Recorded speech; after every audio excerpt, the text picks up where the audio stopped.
রাত পেরিয়ে সকাল সকাল পেরিয়ে বিকাল গড়িয়ে এসেছে, এখনও কিন্তু ভাঙছে ধানমন্ডি 32। যেমনটি বলছিলাম, গতকালকে ওসমান হাদির আজ এই মৃত্যুর ঘটনা ঘটেছে। এরপরে কিন্তু সাধারণ ছাত্র জনতা যারা রয়েছে, বিক্ষুব্ধ ছাত্র জনতা যারা রয়েছে, তারা কিন্তু পুরো ঢাকা শহরে উত্তেজনা ছড়িয়ে পড়েছে তাদের মাধ্যমে। এবং বলছিলাম গতকালকে শরীফ ওসমান হাদির মৃত্যুবরণের ঘটনার পরে আমরা কিন্তু দেখেছি প্রথমে শাহবাগ ব্লকেট কর্মসূচি করে বিক্ষুব্ধ ছাত্র জনতা, এবং এরপরে বিক্ষুব্ধ জনতা কিন্তু প্রথম আলোর এবং ডেইলি স্টার, তারপরে ধানমন্ডি 32 কিন্তু প্রথম দফায় ভাঙার চেষ্টা করে। প্রথম দফায় হাতুড়ি দিয়ে ভাঙতে ব্যর্থ হলে তারা কিন্তু ছায়ানটের দিকে যায় এবং সেখানে ছায়ানট ভেঙে কিন্তু এক্সকেভেটর নিয়ে আসে এবং এক্সকেভেটর নিয়ে ধানমন্ডি 32 ভাঙার চেষ্টা করে। পুরো যে ভবন রয়েছে, পুরো ভবন ভাঙতে না পেরে আজ গতকাল থেকে কিন্তু এখনও সেই ভাঙচুর চলছে। যেমনটি দেখছেন, একটু দেখানোর চেষ্টা করি আপনাদেরকে। যারা রয়েছেন আসলে উৎসাহ এবং উদ্দীপনা নিয়ে এখনও কিন্তু ধানমন্ডি 32 সেটি কিন্তু ভাঙছেন বিক্ষুব্ধ জনতা। ভালো স্যার।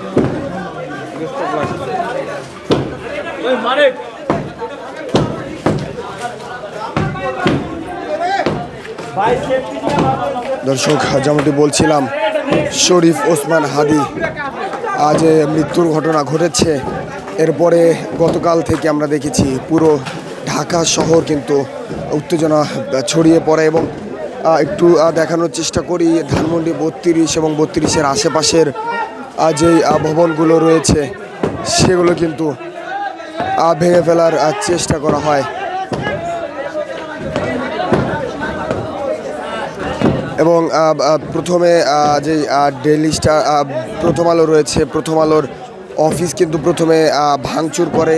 একটু বলে রাখতে চাই, প্রথমে প্রথম আলোর যে অফিস রয়েছে সেটি কিন্তু শাটার ভেঙে ভেতরে প্রবেশ করে এবং ভেতরের আসবাবপত্রগুলো বাইরে ফেলে আগুন জ্বালিয়ে দেওয়া হয়। এরপরে আমরা দেখেছি ডেইলি স্টারের যে অফিস রয়েছে সেটি কিন্তু ভাঙচুর করে। তারপরে ধানমন্ডি 32-এ এসে কিন্তু প্রথমে হাতুড়ি দিয়ে, অর্থাৎ হাত দিয়ে কিন্তু ভাঙার চেষ্টা করে, তবে সেখানে ব্যর্থ হলে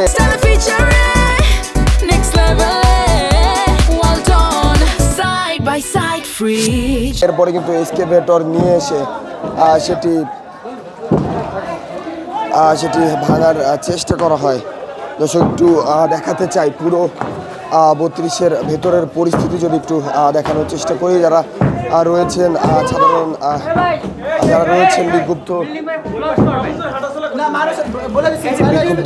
জনতা যারা রয়েছেন, তারা কিন্তু এখনো উৎসাহ উদ্দীপনা নিয়ে এখনো কিন্তু এই 32-এর যে ভবন রয়েছে সেই ভবনটি কিন্তু ভাঙার চেষ্টা করছেন।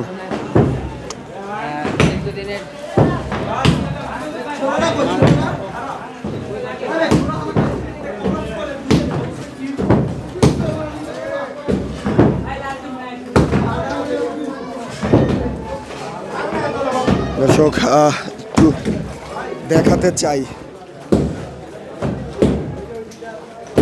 গতকাল রাত থেকে আজকে বিকাল পর্যন্ত এখনও কিন্তু ভাঙার চেষ্টা চলছে ধানমন্ডি 32। মূলত পুরো ধানমন্ডি 32-এর যে ভবন রয়েছে সেই ভবনটি ধ্বংসস্তূপে পরিণত করার চেষ্টা চলছে।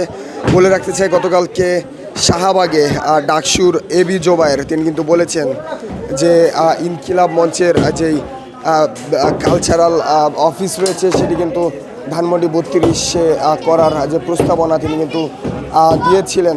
এবং একটি বিষয় বলে রাখতে চাই, গত কয়েকদিন আগে শহীদ মিনারে যে সর্বদলীয় সমাবেশ ছিল, সেই সমাবেশে কিন্তু আমরা দেখেছি মাহমুদুর রহমান তিনি কিন্তু আমার দেশের সম্পাদক, তিনি কিন্তু বলেছিলেন যে 25 তারিখের মধ্যে শেখ হাসিনা এবং ওসমান হাদির হামলাকারীদের খুনিদের যদি ফেরত পাঠানো না হয় তাহলে কিন্তু বাংলাদেশে অবস্থিত যেই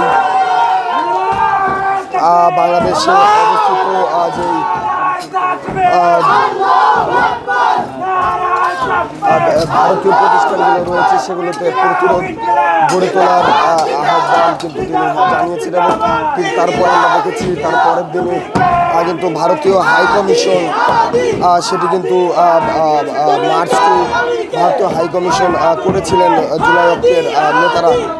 এবং এরপরে গতকালকে ওসমান হাদির মৃত্যুবরণের ঘটনার পরে প্রথমে প্রথম আলো, এরপরে ডেইলি স্টার, তারপরে কিন্তু এই যে ধানমন্ডি 32 ভাঙার চেষ্টা চলছে কালকে থেকেই এখন পর্যন্ত।